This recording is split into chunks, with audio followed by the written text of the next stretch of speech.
성부와 성자와 성령의 이름으로 아멘.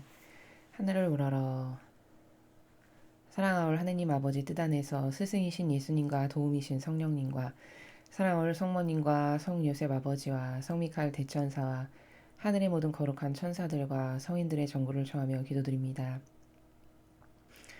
사랑하올 아버지, 오늘도 한결같이 아버지께서 마땅히 받으셔야 될 권리와 그리고 아버지만이 받으셔야 할 사랑과 그리고 존경과 감사와 흠숭과 영광과 영예와 찬미들 그리고 아름답고 고결한 모든 속성들 그 모든 것의 주인이신 아버지께 온 인류가 깨닫지 못하고 발견하지 못하고 그리고 악에게 다양한 프레임으로 갇혀져서 아버지가 어떤 분이신지 그리고 자신의 진정한 아버지이신지를 알지도 못하는 이 안타까운 시대에 그들이 드려야 될 모든 것을 저희 사명과 제자들과 십자가 사도직이 예수님과 어머니의 하나 되신 성심을 통해서 역겹지 않은 예물과 제물로 아버지께 모두 봉헌드립니다.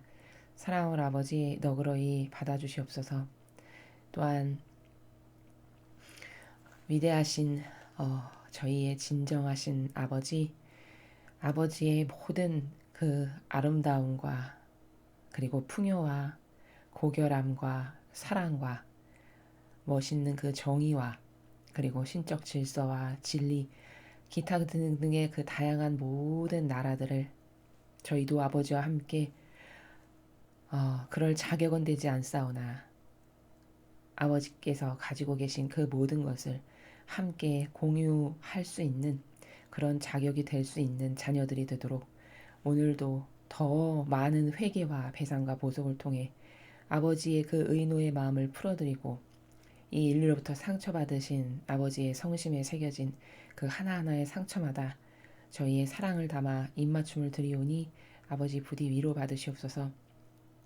오늘도 주신 말씀을 통해서 아버지께서 계시는 그 나라의 원리와 관점과 개념과 질서들을 저희가 깨달을 수 있도록 가르쳐 주시옵기를 간절한 갈망으로 청원드립니다. 이 모든 기도 우리 주 그리스도를 통하여 비나이다. 아멘. 성부와 성자와 성령의 이름으로 아멘. 안녕하십니까? 하나님의 뜻 선교의 윤피아수녀입니다. 오늘도 아버지께서 주신 말씀을 통해서 진리에 대해서 함께 학습해 보도록 하겠습니다. 2020년 3월 13일 사순 제2주간 금요일입니다. 일독서 창세기 37장 3절에서 4절, 12절에서 13절, 17절에서 28절까지의 말씀입니다. 이스라엘은 요셉을 늙음하게 얻었으므로 다른 어느 아들보다 그를 더 사랑하였다. 그래서 그에게 긴 저고리를 지어 입혔다.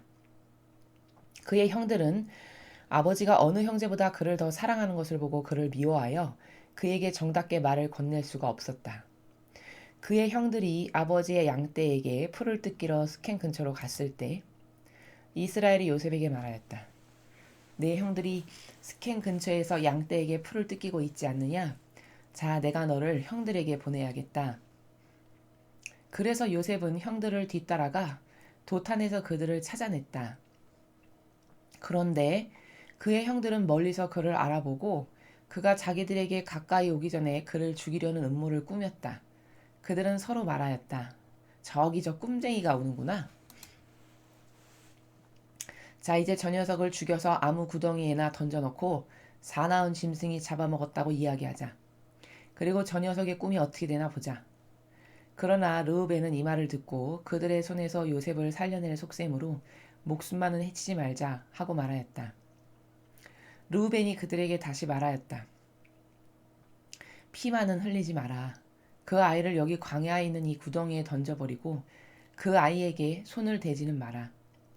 르우벤은 그들의 손에서 요셉을 살려내어 아버지에게 되돌려보낼 생각이었다. 이윽고 요셉이 형들에게 다다르자 그들은 그의 저고리 곧 그가 입고 있던 긴 저고리를 벗기고 그를 잡아 구덩이에 던졌다. 그것은 물이 없는 빈 구덩이였다. 그들이 앉아 빵을 먹다가 눈을 들어보니 기랏에서 오는 이스마엘인들의 대상이 보였다. 그들은 여러 낙타의 향고무와 유향과 바닐향을 싣고 이집트로 내려가는 길이었다. 그때 유다가 형제들에게 말하였다. 우리가 동생을 죽이고 그 아이의 피를 덮는다고 해서 우리에게 무슨 이득이 있겠느냐. 자, 그 아이를 이스마엘인들에게 팔아버리고 우리는 그 아이에게 손을 대지 말자. 그래도 그 아이는 우리 아우고 우리 살부치가 아니냐. 그러자 형제들은 그의 말을 듣기로 하였다.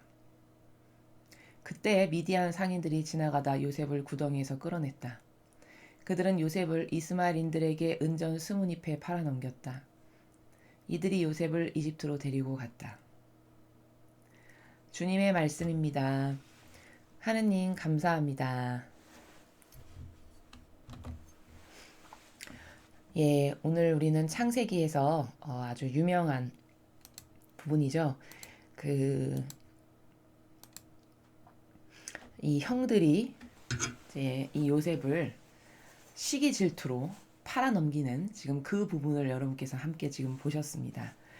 오늘 우리가 이 일독서를 통해서 배워야 할 큰 원리는 바로 이겁니다. 하느님의 뜻이 어떻게 이루어지는가 라는 그 관점 하나를 우리가 오늘 이 일독서에서 배울 수 있습니다.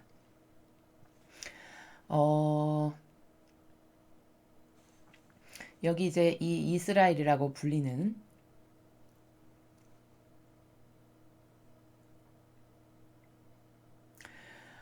그 이스라엘에게 12명의 아들이 있었죠. 근데 그 12명의 아들 중에 특별히 아주 나이가 많아서 얻은 그 요셉이라는 아들을 이스라엘은 특별히 더 사랑했습니다. 그래서 그 형들보다 그 늙음하게 얻은 그 요셉을 이스라엘이 참 많이 예뻐하고 사랑했는데 이제 그러다 보니까 이 인간적인 갈등 사이에서 이 형들 사이에서 이제 시기 질투가 일어난 거죠. 근데 그 시기 질투를 일으켰던 그 원인 제공의 결정적인 게 뭐였냐면 이제 요셉이 어느 날 꿈을 꿨는데 이제 그 형들 앞에 그 벼의 집단이 이렇게 다 하나씩 있었는데 각각 그 벼 집단이 요셉에게 다 이렇게 구부리면서 인사를 하더라는 거죠. 그 꿈 이야기를 형들에게 요셉이 합니다. 그러니까 그 꿈을 듣는 순간 안 그래도 특별한 사랑을 받는 것 같아서 늘 신경을 곤두쓰고 요셉을 지켜봤고 예의주시했었던 형들이 그 꿈을 들으니까 더 기분이 확 나빠진 거예요. 그래서 그때 안 그래도 그 자아가 충동질하는 그 마음에 그때 마귀가 확 들어간 거죠. 그게 일종의 요셉이 그 꿈 이야기를 형 앞에서 한 그게 동기부여가 돼서 즉 그 인간의 마음에 바람을 하나 마귀가 일으키는 그 바람을 하나 싹 불러일으켜가지고 그때 이 형들의 그 마음에 시기질투의 그 악감정을 더 불러일으키게 된 결정적 계기가 됩니다. 그래서 이제 굉장히 기분 나빠하고 마음속으로 항상 눈의 가시처럼 여겼는데 이제 어느 날 형들이 양떼에게 풀을 먹이려고 이제 밖에 다 나간 거예요. 그러니까 이스라엘이 요셉을 부릅니다. 형들이 밖에 나가서 일하고 있으니까 너 이렇게 내 심부름 좀 하렴 해서 이제 요셉을 불러가지고 아버지가 심부름을 시키는 거죠. 근데 이제 멀리서 다가오는 걸 보고 작당 모의를 한 거죠. 같은 한 목적으로 이 형들이 야, 저 꿈쟁이 온다 꿈쟁이. 야, 그렇게 잘난 척하는 저 꿈쟁이 이렇게 하면서 야, 꼴도 보기 싫은데 잘난 척도 되게 하는데 오늘 이 구덩이에 파묻어서 죽여버릴까? 이제 막 자기네끼리 작당 모의를 하는 거죠. 그리고 그 중에서도 조금 양심이 있었던 그 형제들 중에 하나인 르우벤이 그래도 목숨만은 해치지 말지 어떻게 우리 피부치를 죽이냐 이제 뭐 옥신각신을 하다가 죽이지는 말자는 의견에 동의해가지고 구덩이에 밀어 던지죠. 그 입고 있었던 고운 긴 예쁜 저고리는 벗겨버리고 구덩이에 집어 던져버립니다. 물 하나 없는 그런 빈 구덩이에 이제 던지는 거죠. 그리고서 이제 자기네가 조금 앉아서 빵을 먹으면서 쉬다 보니까 저기서 그 물건을 이 낙타 같은 게에다 실어가지고 이제 팔러 다니는 그 상인들의 무리가 보인 거예요. 그러니까 야, 잘됐다. 뭐 우리 손에 피 묻혀서 좋을 게 뭐냐? 저 상인들에게 팔아먹자. 이렇게 해가지고 팔아버리고 그리고 저고리 아버지한테 가져다 주면서 짐승에게 붙잡혀서 이렇게 요셉이 죽었다고 이제 이렇게 거짓말을 하기로 작당 모의를 한 겁니다. 그래서 겨우 세상에 자기 동생을 은전 20잎에 팔아넘기는, 그리고 이제 팔린 요셉은 이집트로 끌려가고 마는, 바로 오늘 늘 여러분께서 들으셨던 그런 복음입니다. 근데 우리가 여기서 발견해야 될 아버지의 그 다스림의 그 섭리들 가운데 하나가 뭐냐면, 하느님의 뜻이 어떻게 이루어지는가라는 겁니다. 우리의 아버지는 얼마나 대단하신 분이시냐면, 악 가운데서도 선익을 창출하시는 분이 하느님 아버지만 유일무이하십니다. 자, 여러분, 이 당시의 요셉은 엄청난 고통과 그 에집트로 끌려가서도 얼마나 많은 고통을 받고 얼마나 많은 단련을 받습니까, 요셉이. 근데 그런 가운데서 요셉이 워낙에 총명했어요. 하느님의 은총으로 워낙에 총명해서 그런 꿈풀이도 잘하고 막 이랬는데, 이집트로 팔려갔어도 아니나 다를까 거기서도 그 총명하고 지혜 있는 게 왕의 눈에 들은 거죠. 높은 사람들 눈에 들고. 그래서 요셉이 그렇게 지혜롭고 슬기롭게 처신을 잘하고 잘 보여가지고 결국엔 이집트의 두 번째 가는 그 재상의 위치에 오르게 됩니다. 성경에 다 나오는 이야기죠. 그래서 어떻게 될까요? 거기서 잘 살게 돼요. 왕의 눈에 들어서. 어여쁜 부인도 얻고 아이들도 낳고 잘 살게 돼요. 근데 어느 날 이스라엘에 엄청난 기근이 들게 되죠. 그래서 엄청난 기근이 들어서 진짜 먹을 게 하나도 없어서 양식을 이 이집트라는 곳에 와서 사가지 않으면 안 될 만큼의 온 나라가 기근이 든 거예요. 그래서 이 이스라엘의 그 남은 아들들도 이집트로 양식을 사러 가지 않으면 안 됐던 거죠. 그래서 사러 가서 요셉을 거기서 만나게 되죠. 아주 기절초풍할 노릇인 거죠. 죽은 줄 알았던 동생이 떡하니 남의 나라에 두 번째 가는 그 재상의 위치에 있으니 얼마나 놀랐겠습니까? 그리고 그것도 첫 번째로 처음엔 알아보지도 못하죠.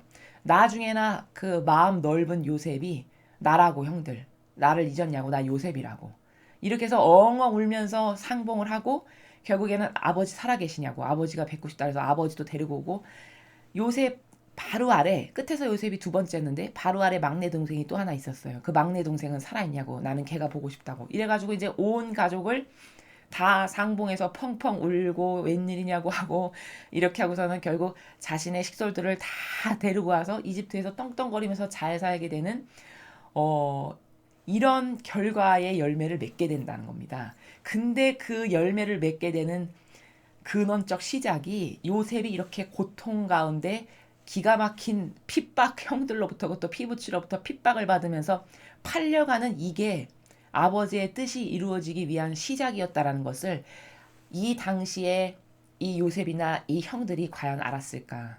요셉은 그 이후에 고통 가운데, 이 환난 가운데 겪으면서 이제 깨닫게 돼서 나중에는 형들을 상봉할 때 그런 말을 해요. 다 주님의 뜻이 나를 여기에 보내시려고 형들을 통해 그런 일이 나에게 있었던 거니 나에게 미안한 마음을 갖지 마십시오. 이렇게 이야기합니다. 굉장히 지혜롭고 정말 총명하고 슬기롭고 과연 하느님이 사랑하실 만한 아들이에요. 그렇게 넉넉하고 너그러운 마음을, 사사로운 감정을 안 갖고 있으니까 주님의 지혜와 은총이 요셉에게 쏟아져서 요셉이 생판 알 수 못하는 남의 나라에 가서도 재상을 할 만큼의 그 높은 사람들의 눈에 들게끔 아버지가 다 역사를 하시는 거죠. 그래서 결과적으로 맺은 열매가 뭐냐? 그렇게 기근으로 이스라엘 사람은 다 죽어가고 못 사는데, 요셉에게 속한 아버지부터 그 모든 형들은 다 이리 이집트로 와가지고 여기서 요셉 덕분에 잘 먹고 잘 살게 되는 이런 풍요의 은총을 요셉을 통해서 얻게 됐다라는, 바로 이게 열매라는 겁니다.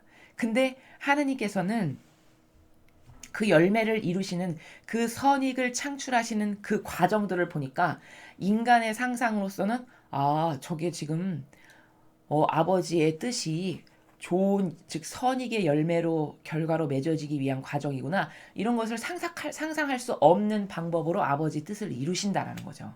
이게 키포인트라는 겁니다.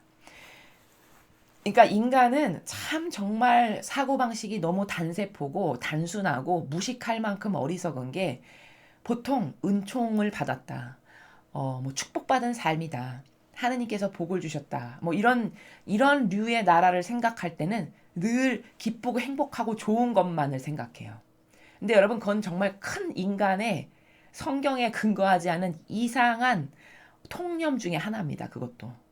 성경에 나오는 축복받은 수많은 사람들의 인생은 다 고통과 가난과 역경과 핍박과 모욕과 치욕 이런 것을 통하지 않고 하느님께로부터 축복을 받았거나 어떤 큰 은총을 받은 사람은 한 명도 없다는 거예요. 다 그런 고통 가운데 성숙해지고 고통 가운데 단련되고 고통 가운데 하나님을 더 많이 깨닫게 되고 이런 일련의 과정을 통해서 아버지가 아버지의 뜻을 이루신다라는 것이지 편안하고 평탄하고 행복한 삶으로 아버지 뜻이 이루어지는 게 아니다. 이게 인간이 갖고 있는 이상한 오해, 통념 중에 하나라는 것. 두 번째, 그리고 설사 하느님은 얼마나 위대하신 경륜가시냐면 이렇게 요셉이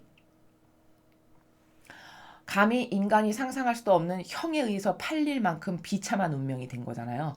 그런 악이죠, 악. 이 형들이 꾸며낸 마음속의 악.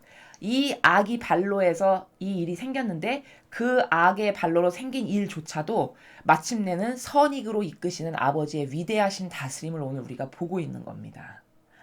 그럼 여기서 이 발로는 악이었는데 이 시기질투라고 하는 인간의 사사로운 감정, 그 자아에서 용솟음치고 충동질하는 그 사사로운 감정의 마귀에 이 형들이 다 넘어간 거잖아요. 그 사사로운 감정이라고 하는 자아가 충동질하는 마귀에 완전히 다 넘어가서 거기에 동조해가지고 결국은 자기 피부치인 동생을 팔아넘긴 거잖아요. 그런데 시작은 그렇게 악이었으나 그 악마저도 활용하시기를 결국은 선익으로 온 가족에게 이 엄청난 풍요와 번영의 그 상급을 주시는 그 축복을 주시는 아버지의 이 다스림을 볼 때, 그럼 도대체 우리는 하느님께 어떻게 반향을 해야 될까?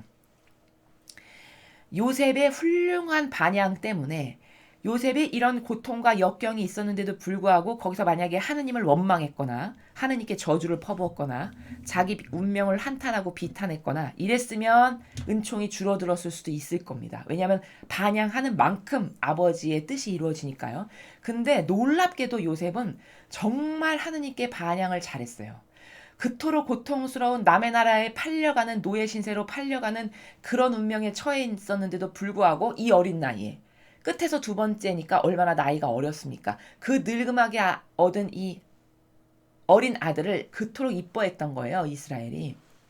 그랬는데 요셉이 하느님을 원망하거나 저주하거나 자기 운명을 한탄하거나 이런 것을 전혀 안 했어요. 오히려 묵묵히 그 고통을 이기면서 항상 성실하고 신이 있는 마음으로 하느님 아버지께 최선을 다해드리는 이런 것을 우리가 보게 돼요. 그 반향이 너무 올바랐기 때문에 이 요셉을 통해서 하느님께서 역사를 이루시는데 놀라울 만한 역사를 이루셔서 결국엔 가족 모두가 이 요셉 때문에 이렇게 풍요하게 살게 되고 그것보다 더 큰 은총은 뭘까? 이 이스라엘의 12아들이 이스라엘의 12지파의 다 머리가 된다는 이 놀라운 사실. 이 축복의 12지파라고 하는 축복의 시작점이 이 아들들로부터 시작된다라는 이런 축복을 하느님 아버지께서 허락하셨다는 겁니다.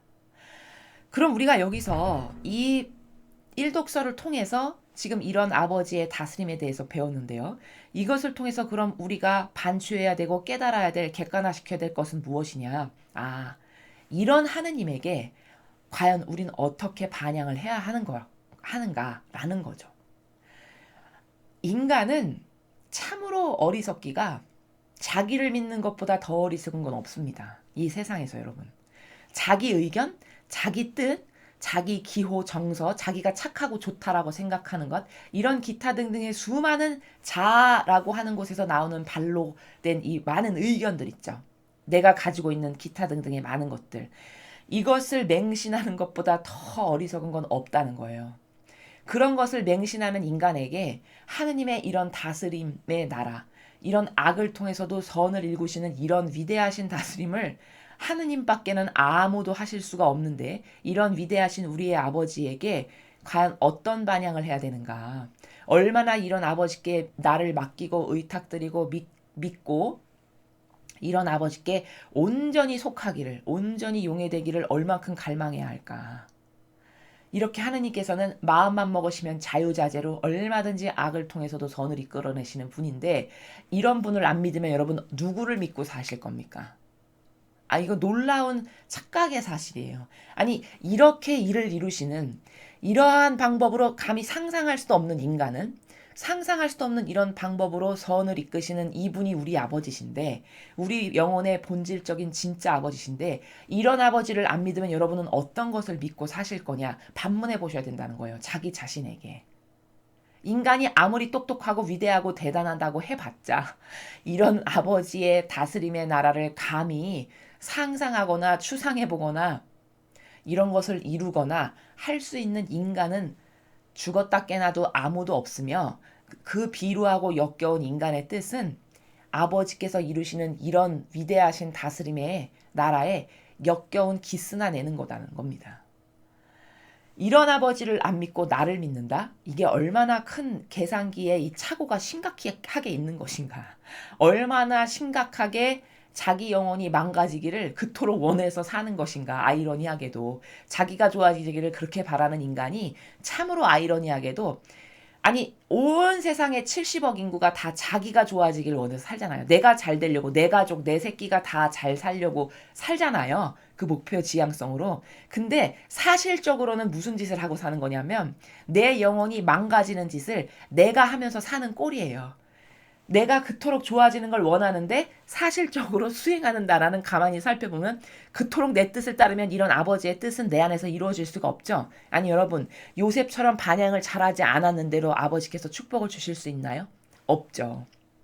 이건 순전히 요셉이라고 하는 그 한 사람으로 눈으로 봤을 땐 요셉이라고 하는 별 볼 것, 별 보잘 것 없는 하나의 그냥 소년을 통해서 하느님의 뜻이 이루어졌네.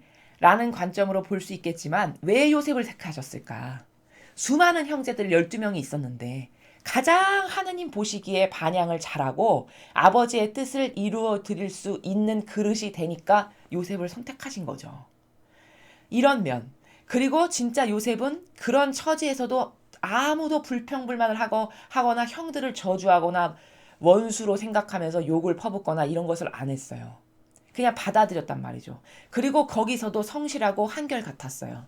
이런 많은 훌륭한 속성을 통해서 하느님께서 그 요셉을 통해서 아버지의 뜻을 이루시는데 그 어마어마한 이루심을 보니까 12지파의 머리가 되게 하시는 것도 부족해서 이 이집트로 와서 이집트에서 두 번째 가는 높은 사람이니까 재상이니까 얼마나 부자겠습니까? 그쵸? 얼마나 떵떵거리면서 사는 그런 존재가 됐겠어요. 그런 존재의 아들을 둔 아버지로 형들로서 그 함께 공유하면서 그 축복 가운데 살게끔 하시는 열매를 맺으시더라는 거죠. 이런 반향을 하느님께만 드려야 올바른데 사실적으로 우리는 나를 죽이는 내 영혼을 죽이는 일을 내가 한다는 이런 아이러니한 인간의 모순적인 사고방식의 부작용을 우리가 잘 깨달아야 된다는 겁니다. 이것뿐만이 아니라 하느님은 정말 상상할 수 없는 놀라운 방법으로 아버지 뜻을 이루세요. 이것 말고 또 하나의 예로서 이스라엘 백성들이 다 망해가지고 이제 남의 나라에 지배를 받게 됐는데 하느님을 알지도 못하는 그 남의 나라의 왕이 심지어 성전을 지어주잖아요. 이 이스라엘 백성의 하느님을 인정해서 이런 식으로 하느님 아버지께서 일을 이루신다는 거죠. 이런 놀랍고 탁월한 방법으로. 이게 인간이 상상이나 되는 일입니까? 이런 아버지를 못 믿고 이런 아버지의 선익을 이루시는 이런 대단하신 아버지를 안 믿고 나 자신을 믿는다? 이것만큼 어리석고 이상한 사고방식, 이런 병든 사고방식은 정말 이거는 경각심을 갖고 다시 생각해 봐야 될 나라라는 겁니다. 내 자신의 그 자아를 얼마나 저주해야 되는가? 자기의 자아를 따라봤자 이런 형들 꼴만 나는 거예요. 그쵸? 이런 형들 꼴만 나는 겁니다. 이렇게 자기 동생을 팔아먹어도 하나도 양심에 거리낌이 없는 이런 저주받은 인격을 자기가 갖고 있는데도 부끄럽지 않을 만큼 이런 형들의 수준이 다 자기를 믿고 따르는 자아에 충직한 종으로 살아가는 사람들의 수준이 다 이런 대동소이한 이런 수준이라는 거죠. 그래서 우리는 나는 이런 아버지께 어떤 신뢰로 나를 맡겨드려야 될까? 어떠한 신뢰와 의탁과 한결같은 신이 성실한 마음과 믿음으로 나를 내어드리고 맡겨드려야 될까라는 것에 대해서 오늘 내내 곰씹고 또 곰씹으시면서 이건 정말 객관화시켜서 많이 생각해 봐야 할, 얼마나 인간이 어리석고 이상한 정신병자적인 사고방식을 하고 사는가에 대해서 잘 생각해 봐야 된다는 겁니다. 자, 다음으로 복음을 보시겠습니다. 마테오복음 21장 33절에서 43절, 45절에서 46절까지 말씀입니다. 주님 영광 받으소서. 그때 예수님께서 수석 사제들과 백성의 원로들에게 말씀하셨다. 다른 비유를 들어보아라. 어떤 밭 임자가 포도밭을 일구어 울타리를 둘러치고 포도확을 파고 탑을 세웠다. 그리고 소작인들에게 내주고 멀리 떠났다. 포도철이 가까워지자 그는 자기 몫의 소출을 받아오라고 소작인들에게 종들을 보냈다. 그런데 소작인들은 그들을 붙잡아 하나는 매질하고 하나는 죽이고 하나는 돌을 던져 죽이기까지 하였다. 주인이 다시 처음보다 더 많은 종을 보냈지만 소작인들은 그들에게도 같은 짓을 하였다. 주인은 마침내 내 아들이야 존중해 주겠지 하며 그들에게 아들을 보냈다. 그러나 소작인들은 아들을 보자 저자가 상속자다. 자, 저자를 죽여버리고 우리가 그의 상속재산을 차지하자 하고 저희끼리 말하면서 그를 붙잡아 포도밭 밖으로 던져 죽여버렸다. 그러니 포도밭 주인이 와서 그 소작인들을 어떻게 하겠느냐? 그렇게 악한 자들은 가차없이 없애버리고 제때 소출을 바치는 다른 소작인들에게 포도밭을 내줄 것입니다. 하고 그들이 대답하자 예수님께서 그들에게 말씀하셨다. 너희는 성경에서 이 말씀을 읽어본 적이 없느냐? 집 짓는 이들이 내버린 돌, 그 돌이 모퉁이의 머릿돌이 되었네. 이는 주님께서 이루신 일, 우리 눈에 놀랍기만 하네. 그러므로 내가 너희에게 말한다. 하느님께서 너희에게서 하느님의 나라를 빼앗아 그 소출을 내는 민족에게 주실 것이다. 수석 사제들과 바리사이들은 이 비유들을 듣고서 자기들을 두고 하신 말씀인 것을 알아차리고 그분을 붙잡으려고 하였으나 군중이 두려웠다. 군중이 예수님을 예언자로 여겼기 때문이다. 주님의 말씀입니다. 그리스도님 찬미합니다.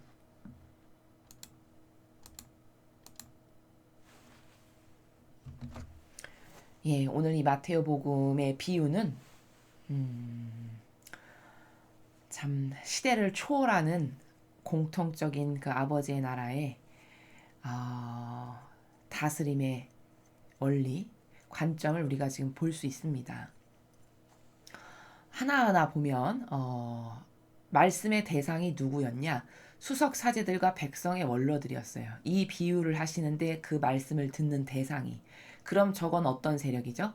기득권, 종교 지도자들이라고 하는 기득권의 세력에게 말씀하시는 거죠. 그렇죠? 종교 지도자들이라고 하는 기득권의 세력인데 그들이 어떻게 살았죠? 성경의 다른 곳에서 예수님께서 누누이 말씀하셨듯이 그들은 백성들에게 무거운 짐을 얹고 자기네는 손가락 하나 까딱하지 않는다. 이렇게 말씀하셨어요. 그럼 그건 뭘까? 하느님의 일을 하겠습니다. 라고 해서 하느님 집에 왔는데 의인으로서 살지는 않고 막 하느님께서 보내주신 양들에게만 오히려 무거운 짐을 잔뜩 져서 그 양들이 주는 것을 피 빨아먹고 사는 이런 존재들이 수석사제들과 백성의 원로들, 율법학자들, 바리사이들 다 이게 지금 여기에 해당되는 세력이죠. 그 세력에게 주신 말씀이라는 것이 먼저 이 복음을 읽기 전에 알아야 되는 겁니다. 대상이 그런 기득권의 아버지 뜻을 행하지 않고 아버지 뜻하고는 다르게 사는 그런 종교 지도자 리더들에게 주신 말씀이구나. 그겁니다. 자, 그리고 비유로 들어가 보니까 밭 임자가 등장해요. 밭 임자는 누구죠? 하느님 아버지시죠. 밭 임자가 명령을 하는데 포도밭을 일구어 울타리 둘러치고 포도확을 파고 탑을 세웠다. 밭 임자가 저렇게 했다는 거죠. 이제 포도 경작을 하는 거죠. 그리고 소작인들에게 이제 내줬어요. 자기는 멀리 이제 어디 일이 있어서 가는 거죠. 그리고는 소작인들에게 이걸 농사를 잘 쳐라. 이렇게 이제 이야기하는 거죠. 그리고 가셨어요. 밭 임자는. 그래서 포도철이 다가왔어요. 그러니까 이제 밭 임자가 내 밭이 이제 많이 수확을 맺었겠지. 그 소출을 받아오라고 이제 소작인들에게 자기의 종들을 보냈어요. 그럼 여기 종은 누굴까요? 하느님 아버지께서 밭 임자고 밭 임자의 종들이니까 예언자들, 아버지께서 이 지상에 파견하셨던 예언자들, 그런 사람들이겠죠. 그랬는데 이 소작인들이 얼마나 악독한 세력이냐면 그 밭임자가 보낸 종들, 즉 하느님의 일꾼들, 오는 족적 붙잡아 하나는 매질하고 하나는 죽이고 하나는 돌을 던져 죽이는 거예요. 이 소작인들이. 바로 이 소작인들이 누구냐? 오늘 이 말씀을 듣는 대상인 바리사의 율법학자, 종교 원로 지도자들. 이런 사람들이 지금 여기 소작인들입니다. 그 소작인들이 하느님의 일꾼이 왔는데 말도 안 듣고 그 사람들이 예언하는 것을 오히려 죽였다는 거예요. 그리고 주인이 소출을 거둬야 되는데 안 와. 그래서 또 다른 종을 보내고 또 다른 종을 보내고 계속 보냈지만 계속 악행만을 하는 거예요. 이 소작인들이. 그래서 하느님 아버지신 주인이 마침내 어떻게 하셨냐. 그래? 니네가 아무리 그래도 내 아들이 가면 내 아들은 존중해 주겠지. 이러면서 아들을 보낸 거예요. 이게 바로 예수 그리스도시죠. 예수 그리스도께서 오셨어요. 진짜 실제로. 그랬더니 소작인 바리사 율법학자들이 예수 그리스도가 딱 오셨는데 어떻게 했냐면 야 저기 상속자가 왔어. 드디어 밭임자에. 야 쟤만 제거하면은 우리가 그 밭임자의 재산이 다 우리께 돼. 그러니까 죽여버리자. 이렇게 작당 모의를 해가지고 죽여가지고 포도밭 밖으로 던져버렸어요. 여기까지 다 이루어졌죠, 여러분. 역사적으로 봤을 때 다 이루어졌어요. 진짜 바리사와 율법학자들이 작당 모의를 해가지고 예수 그리스도를 십자가에 못 박아서 죽여버렸죠. 돌아가시게 했죠. 정확한 얘기예요. 그리고서 한 번 질문을 딱 던지세요. 여기까지 사실적 팩트를 이루어질 사실을 다 말씀하신 다음에 그러면 이렇게 했어. 그러면 포도밭 주인인 하느님께서 보셨을 때 그 소작인들, 즉 너희 바리사 율법학자 너희들 어떻게 하겠냐? 그랬더니 뭐라고 대답했냐면 이 사람들이 그렇게 악한 자들은 가차없이 없애버리고 제때 소출을 바치는 다른 소작인들에게 포도밭을 내줄 것입니다. 라고 바리사 율법학자들이 대답을 했어요. 자기네 운명을 자기네가 입으로 말하는 거죠. 그러니까 예수님께서 이렇게 말씀하신 거예요. 너희는 성경에서 이 말씀을 읽어본 적 없니? 집 짓는 이들이 내버린 돌. 그 돌이 모퉁이의 머릿돌이 되었네. 이는 주님께서 이루신 일, 우리 눈에 놀랍기만 하네. 자, 이 말씀이 무슨 뜻이냐면 집 짓는 이들이 옛날에 이제 돌로 집을 짓는데 이제 돌을 이렇게 착착 쌓아가지고 집을 짓는데 이 돌은 이게 보니까 별로 돌이 잘생기지가 않았어. 그래서 필요 없다. 이건 좀 집 짓는 데는 안 어울려 해서 버렸다는 거예요. 집 짓는 이들이. 근데 그 돌이 모퉁이의 머릿돌이 됐다는 거예요. 모퉁이의 머릿돌은 뭐냐면 여러분 집을 이렇게 정사각형으로 벽이 있으면 집을 졌을 때 이렇게 벽이 있으면은 요 돌아가는 모퉁이 있죠. 요 꺾이는 부분, 요 모퉁이. 그 모퉁이의 머릿돌, 시작점이 되는 중요한 위치를 선점하는 새로 시작하는 그 돌이 이 집 짓는 사람들이 버린 돌을 여기다가 갖다 쓴다는 거예요. 그러니까 이 말은 다시 말하면 뭐냐? 예수 그리스도께서 새 시대의 시작점이신 모퉁이의 머릿돌이시라는 거죠. 그래서 새 시대가 왔다는 것을 말씀하시는 거예요. 새 수를 새 푸대에 담아라라고 다른 성경에서 말씀하신 바로 그 비유, 그 나라와 같은 나라를 말씀하시는 거예요. 너희들이 이렇게 필요 없다라고 해서 버린 돌. 근데 그 돌이 모퉁이의 머릿돌, 꺾이는 요 중요한 모퉁이에서의 그 첫 번째 머릿돌이 바로 나다. 예수 그리스도. 그렇죠. 구약이 시대가 끝났고 이제 신약이 도래하면서 그 새 시대의 머릿돌이 예수 그리스도시잖아요. 그 이야기를 하시는 겁니다. 그러므로 내가 너희한테 말한다. 예수님께서 이야기하시는 거죠. 하느님께서는 너희에게 하나님의 나라를 뺏어서 그 소출을 내는 민족에게 주실 것이다. 너네가 그렇게 대답했지? 그렇게 악한 자들은 그렇게 소출을 내지 않고 도둑질이나 하고 그 주인의 아들이나 죽여버리는 이런 사악하고 역겨운 것들은 걔네들로부터 이 도지를 빼앗아 가지고 소출을 잘 낼 수 있는 다른 민족에게 주는 게 합당합니다. 자기네가 대답했잖아요. 그래 니네 말이 맞아. 그래서 하느님께서는 더 이상 이제 너희에게 안 맡기시고 그 소출을 잘 내는 민족들에게 주실 거야. 이렇게 얘기하시는 거예요. 자, 여러분 43절까지의 말씀 이루어졌나요? 안 이루어졌나요? 다 이루어졌어요. 여러분 이스라엘에게만 지금 그리스도교가 한정돼 있나요? 아니요. 다 전파되고 퍼져나가서 우리나라를 보십시오. 우리나라는 그 신앙의 본거지도 아닌데 본거지보다 성소가 더 많아요. 이제 이 이방인, 소출을 잘 내는 이방 민족에게 하느님의 영광이 다 그래 너희에게 가는 게 합당하다. 소출을 너희가 잘 내겠다 싶어서 하느님의 말씀과 진리가 다 전달돼서 오늘날의 우리에게까지 전달이 된 거예요. 이루어졌나요? 안 이루어졌나요? 이루어졌죠. 우리나라는 어느 정도로 성소가 많냐면요. 다른 대륙, 그게 유럽인지 어딘지를 제가 정확히 모르겠는데 다른 6개의 대륙을 합친 그 숫자만큼의 그 교회가 우리나라에 있다고 합니다. 성소는 뭐 말할 것도 없고요. 우리나라만큼 성소가 많은 곳은 찾기가 힘들 만큼이죠.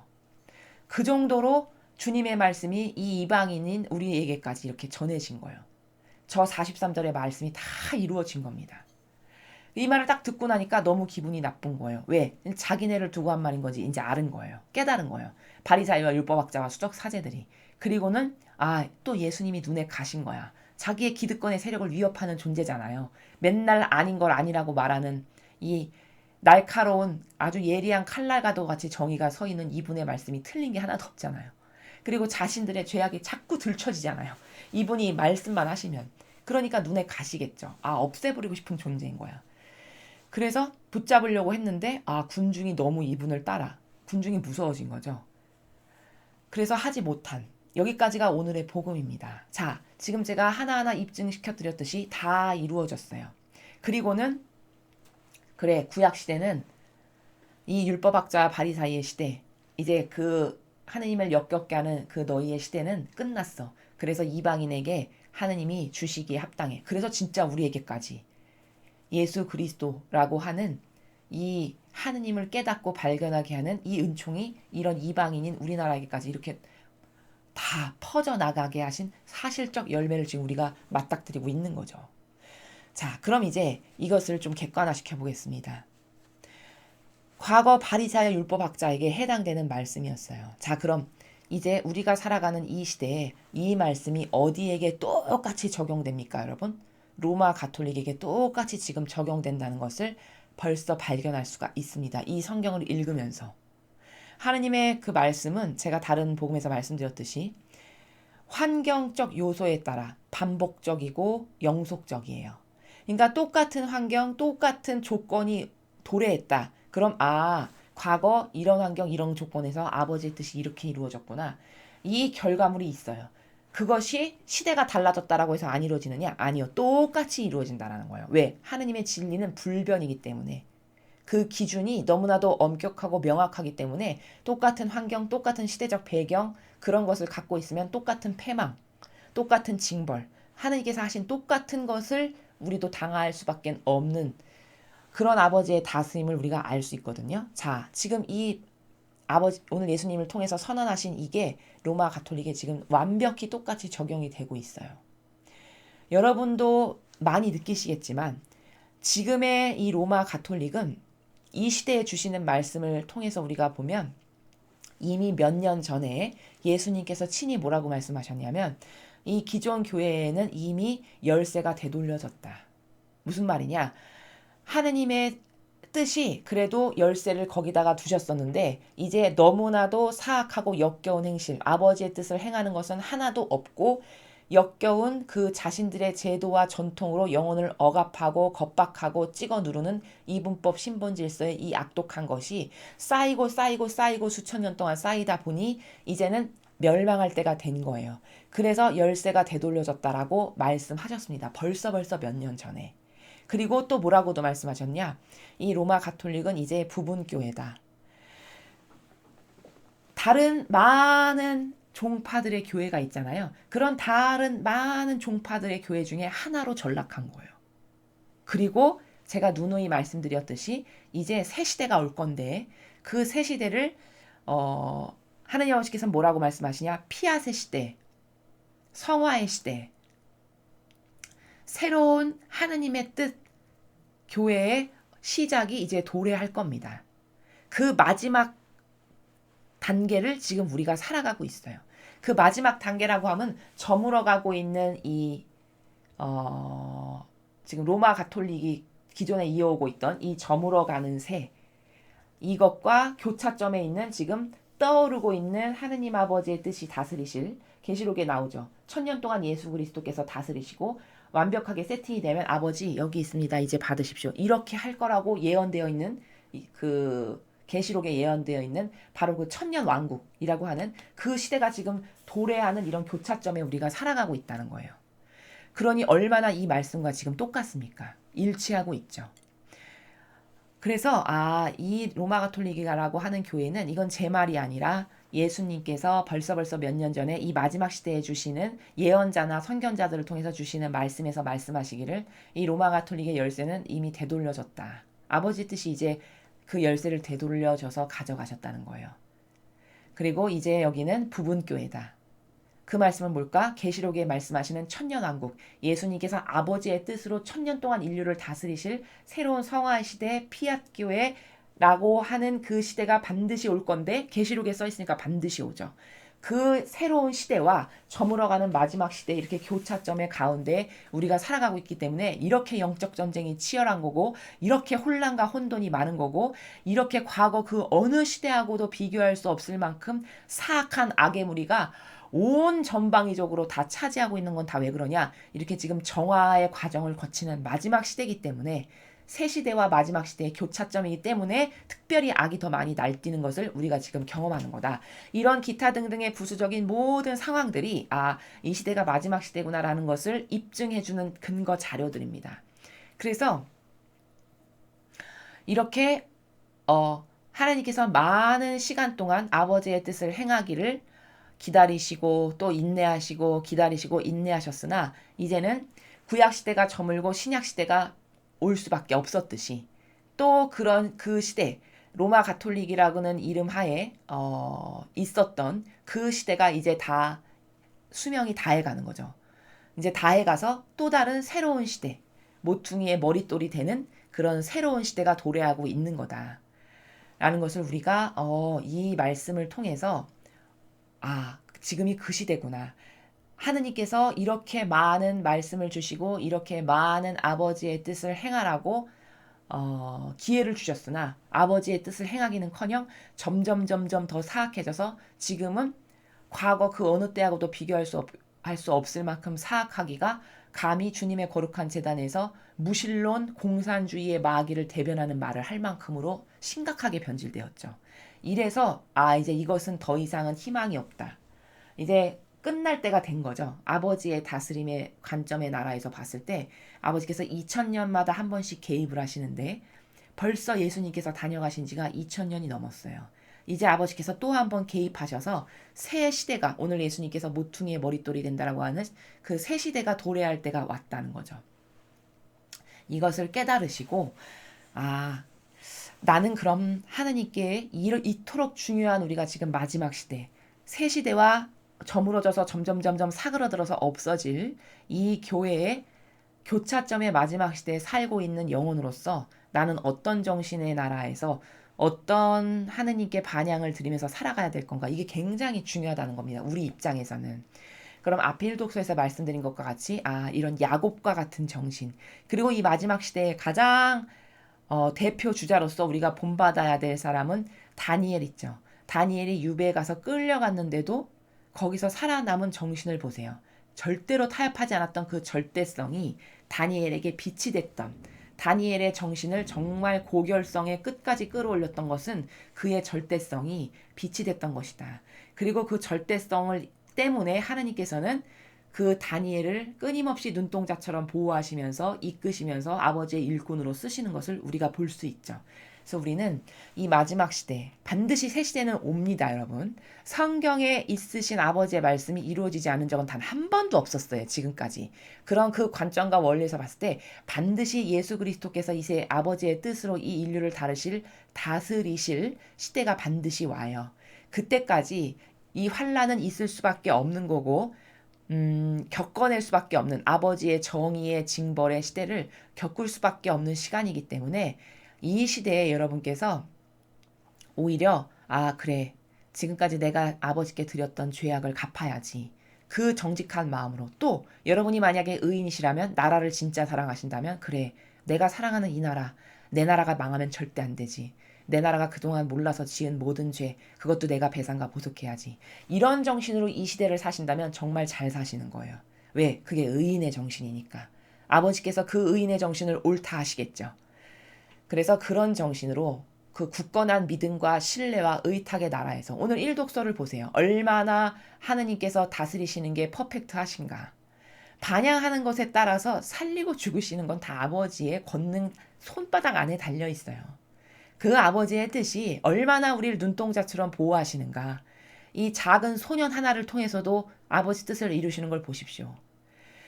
이것을 확실하게 여러분께서 믿고 신뢰하신다면 아 내가 믿을 곳은 아버지 한 분뿐이구나. 예수님과 어머니밖에 없구나. 그 두 분의 정신으로 사는 게 진짜 내 영혼이 부자 되는 거고 그런 절대성의 정신으로 살 때 하느님이 옳다 여기셔서 이런 요셉에게 주셨던 또 다른 훌륭한 근성과 속성으로 아버지께 사랑을 입증해 드렸던 그런 사람들에게 주셨던 축복을 나도 받기에 합당해지는 거라는 거. 이런 여러 가지 기타 등등의 사항을 명심하시고 많이 어려운 시기죠. 우리나라도 이 어려운 때일수록 여러분 영적으로는 이렇습니다. 이 어려운 것은 다 하나님이 물론 허락하셨고 징벌이 필요하시기도 하시고 또 이때 나를 입증해 보일 수 있는 가장 절호의 찬스예요. 여러분 사랑은 어떨 때 가장 빛이 되나요? 가장 어렵고 가난하고 척박할 때 그때도 누군가 나에 대한 사랑의 그 믿음의 신뢰가 흔들리지 않고 굳건하다면 그게 진짜죠. 그게 입증되는 유일한 순간이 그렇게 고통과 환난과 어려운 가운데서도 누가 지속적으로 한결같이 절대성을 보유하느냐. 이게 하느님께 입증해드리는 지금 시험 보는 기간인데 우리가 입증해드릴 수 있는 그런 절호의 찬스가 오히려 왔다. 이게 영적으로는 또 올바른 나라이기 때문에 이런 마음가짐을 가지고 여러분께서 좌절하고 절망하시기보다는 이 시대를 그 지금 제가 말씀드린 이런 성경의 여러 가지 관점의 나라에서 오히려 하느님께 더 기쁨이 되고 더 절대성으로 그분께 믿음을 보여드리는 그런 여러분들이 되셨으면 좋겠습니다. 그럼 오늘도 2020년 3월 13일 사순 제2주간 금요일 복음 해설을 마치겠습니다. 감사합니다.